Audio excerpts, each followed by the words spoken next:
Bom dia, boa tarde, boa noite. Tudo bem com vocês? Tudo tranquilo?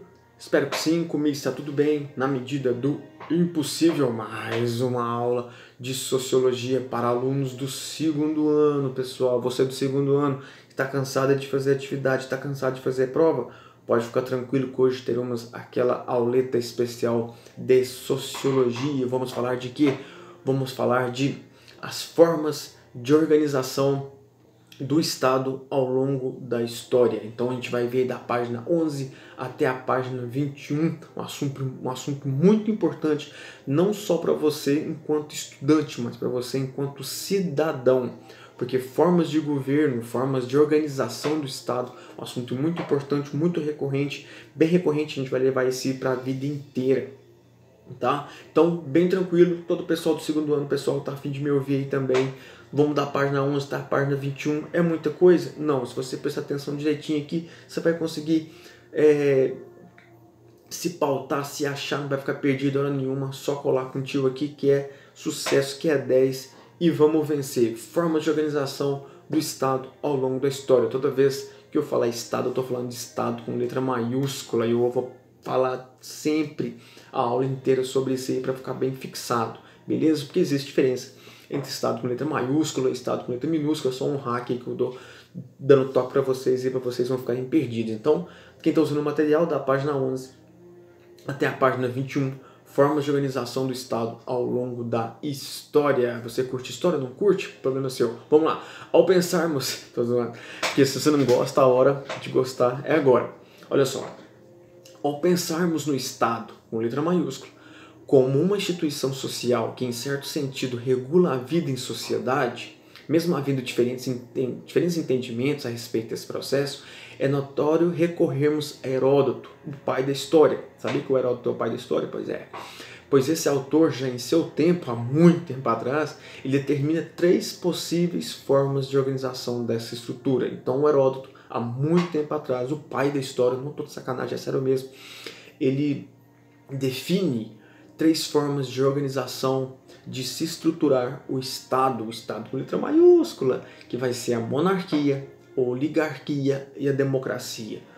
Pausa o vídeo, pega alguma coisa para você escrever, escreve monarquia, oligarquia e democracia, pelo menos isso, essas formas de estruturar o Estado, beleza? O mínimo, o básico, o basicão.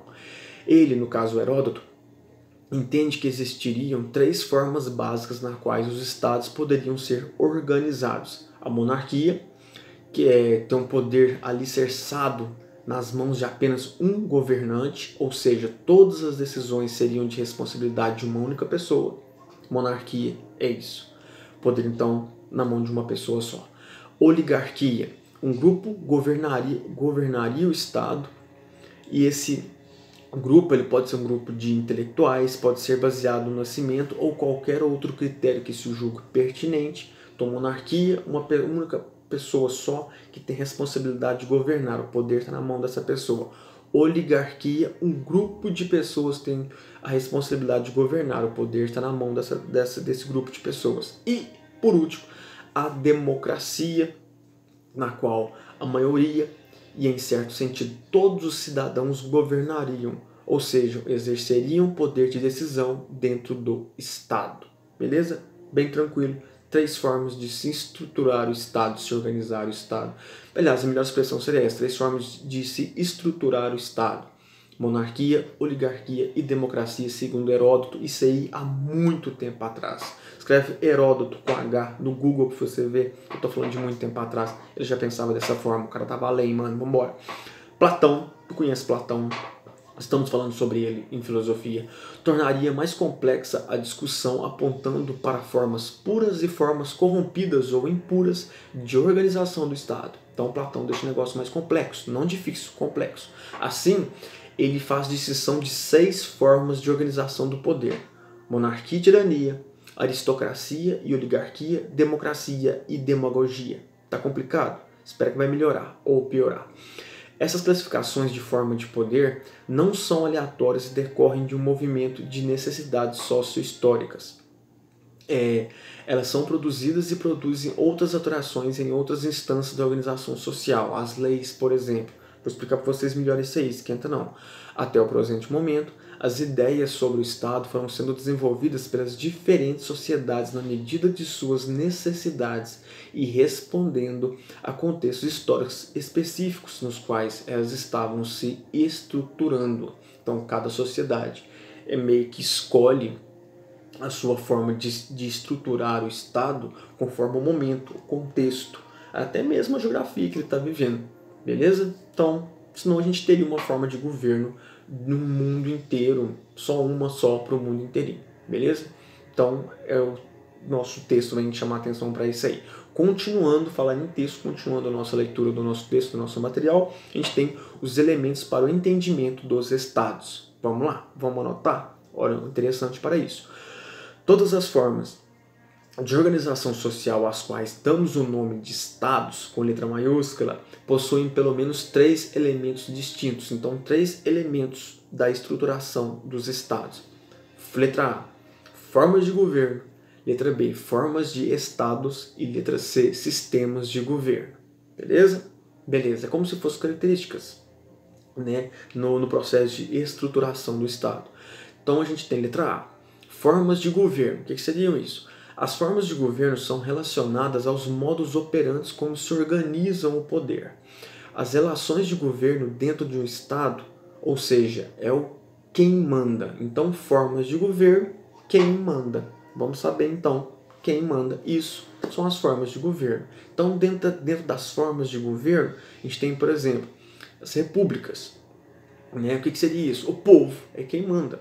Né? Res pública, coisa pública, isto é, o povo escolhe quem deve governar, ou se ele próprio governará. Toda república deve ter a característica de ser eletivo ao poder. Um exemplo, Brasil. O Brasil passou de monarquia para república, então, de acordo com a Constituição, o povo deveria escolher os seus representantes. Não foi bem assim que aconteceu, mas enfim, no papel é uma coisa, na prática é outra. Mas a república, toda república deve ter a característica de ser eletivo o poder. Então, no caso da república, coisa pública, res pública, né, coisa dos romanos, acredito eu, o povo é quem manda, beleza? O povo quem escolhe. Dentro da república a gente tem a democracia. O povo possui o poder de decisão. Dessa maneira, as democracias podem ser. Então, dentro da democracia, a gente tem democracia direta, a qual o povo possui e executa o poder dentro de um dado Estado, e a democracia representativa, na qual o povo abre mão de seu poder de governar para passá-lo a um ou mais representantes. É o caso do Brasil, a gente tem a democracia representativa. No caso da democracia direta que eu citei anteriormente, seria na Grécia, e na qual todos participavam, né? Os considerados cidadãos participavam. Essa é a democracia direta. Aqui a gente tem a democracia representativa, a gente escolhe alguém para representar a gente, e a gente tem, no outro momento aqui, a democracia semidireta, que é uma mescla das duas formas anteriores, a democracia direta e a democracia representativa. Isso é novo para mim, e isso é novo para o mundo. Se você quiser pesquisar mais sobre democracia semidireta, pausa o vídeo e vai lá. Então, formas de governo, bem tranquilo, a gente tem como exemplo república, e dentro dessa forma de governo chamada república, a gente tem a democracia, que pode ser direta, representativa ou semidireta. Beleza? Como exemplo, República Democrática do não sei da onde. Tranquilo, vocês entenderam, não tem segredo nenhum. Continuando, ainda dentro das repúblicas, né, dessa parte das repúblicas aí, como forma de governo, a gente tem a aristocracia, repúblicas aristocráticas, por exemplo. O que é uma aristocracia?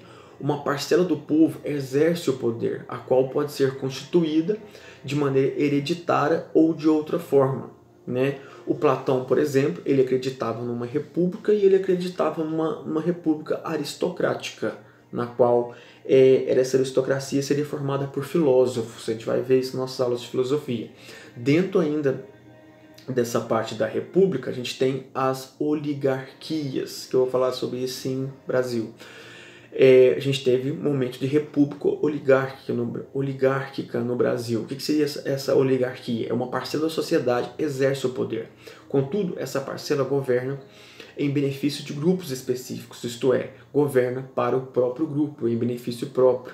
O exemplo é a República do Café com Leite, que não usa mais falar isso, a gente chama de República Oligárquica, né, a qual um grupo de pessoas governava o Brasil, aquelas famílias, né, grupos familiares governavam o Brasil, governavam em benefício próprio, eles não estavam nem aí com o resto, né, com o resto do Brasil que não fazia parte, se lascava nesse momento aí. Isso é oligarquia.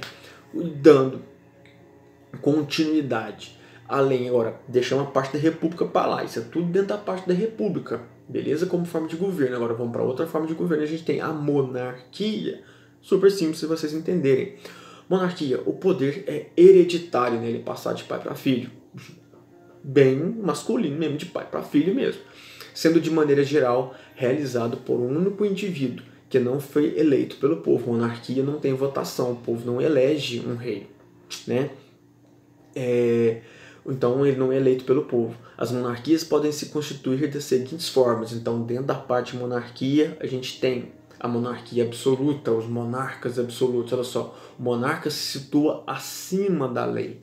Todo poder se concentra em apenas um único indivíduo. Isso deu muito ruim na França antes da Revolução Francesa, tá?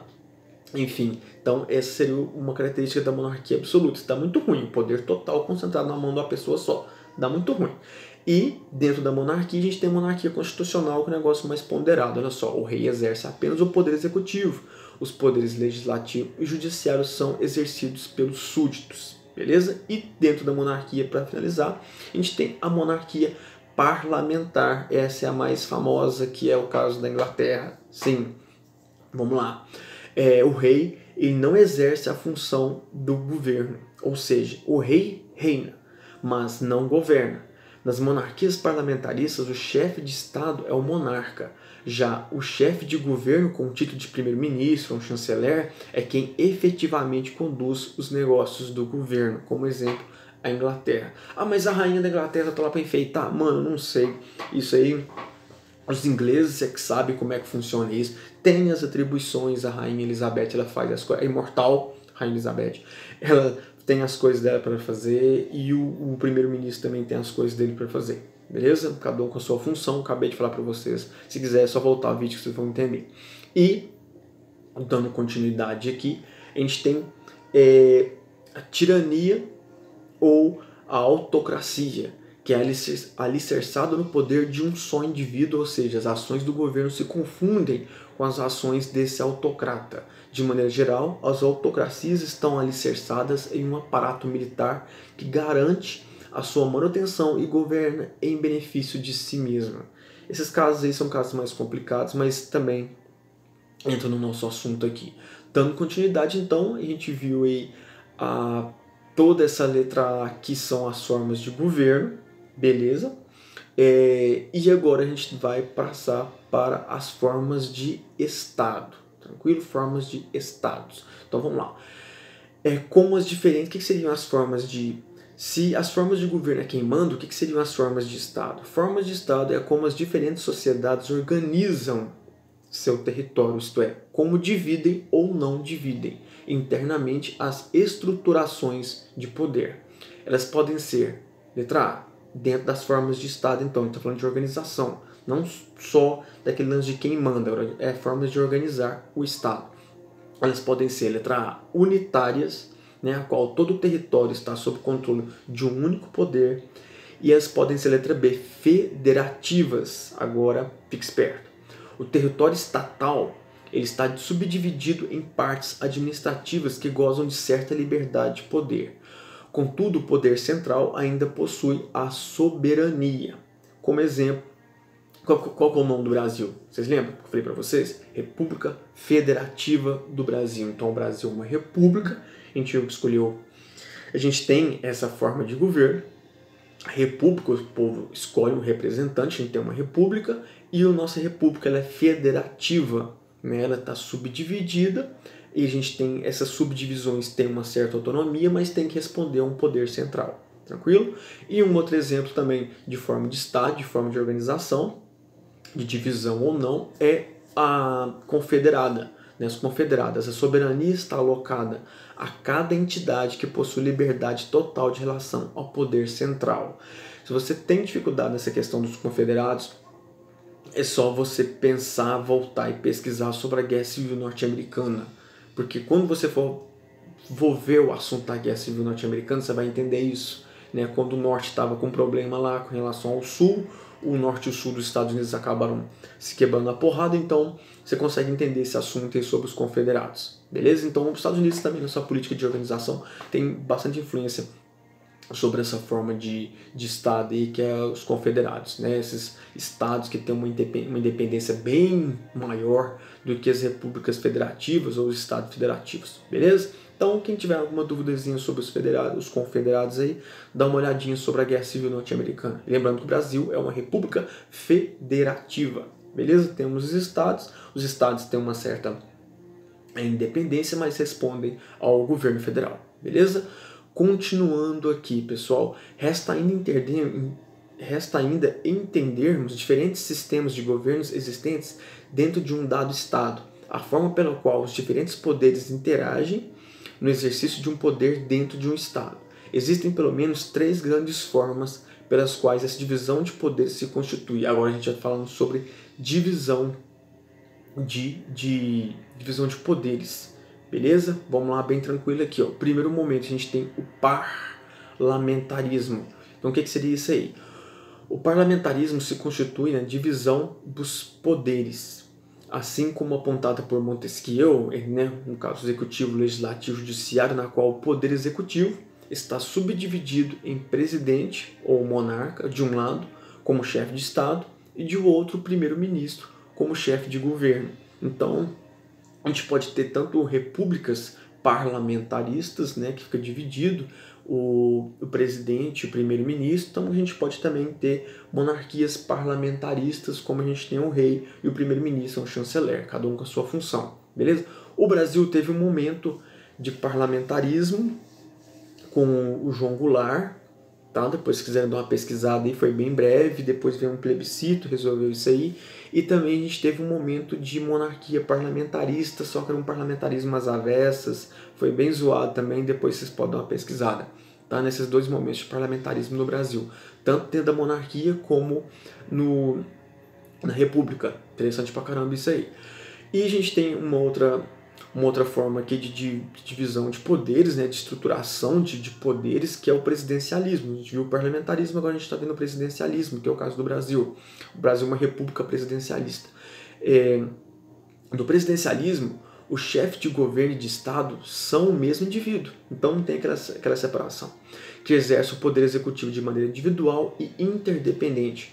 O executivo não pode intervir nos poderes, e esse presidente, em muitos dos casos, é eleito por aqueles que vivem no país, que é o nosso caso aqui.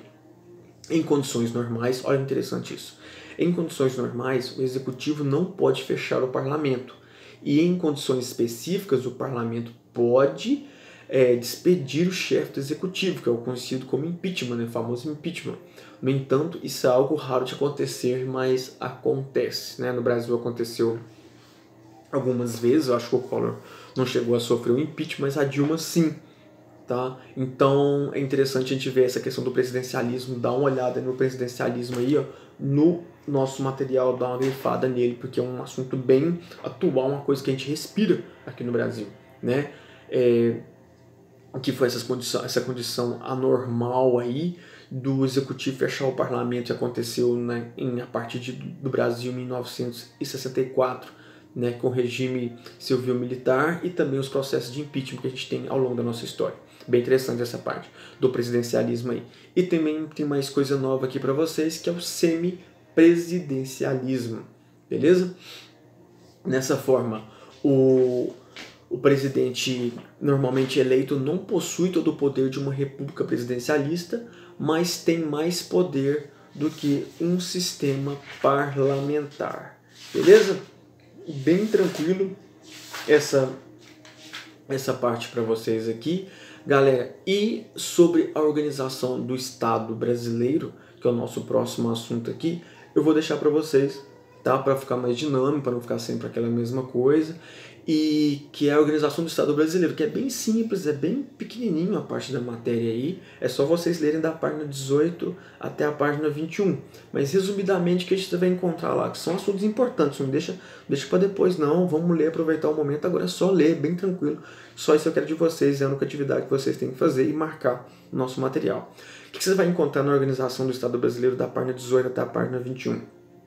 A gente vai falar sobre o pluripartidarismo, que é o fato do Brasil, nossa política se organizar em torno de vários partidos políticos, né? As eleições serem concorridas por vários partidos políticos, né? Que é uma característica da democracia, né? O Brasil é uma república presidencialista federativa, organizada em federações, e adota a democracia representativa. Então, o pluripartidarismo, o fato de a gente ter vários partidos políticos, é uma característica da democracia representativa. E ano de eleição, talvez alguns de vocês votem, não sei, então a gente tem que ficar esperto com isso. E a divisão dos poderes, né, com Montesquieu, que a gente adota, né, a divisão entre o executivo, o legislativo e o judiciário. Mano, vocês estão no segundo ano, é muito importante vocês entenderem o que compõe, os cargos que compõem os três poderes e o que cada cargo, o que cada poder, a função de cada um, do executivo, do legislativo e do judiciário. Tem gente que fica velho sem saber isso é um problema muito sério. Sem votar sem saber isso aí é muito perigoso. E depois tem uma partezinha chatinha, que é a função dos ministérios, das secretarias, dos conselhos e das agências reguladoras. Beleza? Claro, se você tem interesse, não vai ficar nem um pouco chato, mas essa é a organização do Estado brasileiro. Então, bem resumido no material de vocês, da página 18 até a página 21, vai falar sobre o pluripartidarismo, depois vai ter um quadro gigante lá com todos os partidos existentes. Isso é complicado pra caramba. O partido vai sumindo, partido aparece, partido entra em extinção, o pessoal troca de partido, isso aí é um negócio complicado pra caramba. Mas essa parte da divisão dos poderes, executivo, legislativo, judiciário e a função de cada um, super importante vocês darem uma lida nisso. E a função de ministério, porque tá tendo sempre problema com os ministérios aí, ministro saindo, ministro entrando, secretaria, função de secretaria, né, porque é um corpo burocrático muito grande para manter, para sustentar essa política toda brasileira e os conselhos e as agências reguladoras. Beleza, pessoal? É isso. Muito obrigado. Né? Hoje já é segunda-feira, já é 00:30 e eu vou encerrar por hoje. Espero que vocês tenham curtido a aula. Vão todo mundo ficar firme pra gente vencer. Dá uma lida, vamos estudar. Só isso eu quero de vocês. E vambora. Até a próxima. Obrigado.